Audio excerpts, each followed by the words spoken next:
আমরা প্রথম দিনেও যে কথা বলেছি, আজকেও সে কথা বলছি যে জ্ঞানেশ কুমার সাহেবের কলকাতায় আসার প্রয়োজন আছে।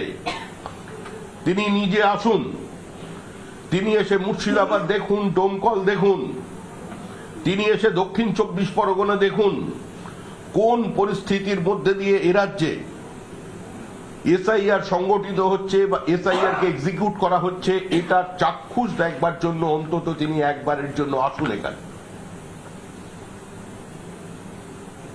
নির্বাচন কমিশনের বিরুদ্ধে আমাদের কোনো বক্তব্য নেই, কিন্তু নির্বাচন কমিশনের কাছে আমাদের আবেদন একটাই, দাবি একটাই, এবং এই দাবি এই অধিকার আমাদের ভারতের সংবিধান দিয়েছে যে একটাও অভিযোগপত্র যদি থাকে শেষ অভিযোগপত্র পর্যন্ত শুনানিকে শেষ করতে হবে। সে 180 দিনে হোক, 100 দিনে হোক, 120 দিনে হোক, রাজ্যবাসী দেখতে পাচ্ছেন যে কাদের জন্য গোটা প্রক্রিয়াটা আজকে এই অবস্থায় পৌঁছেছে।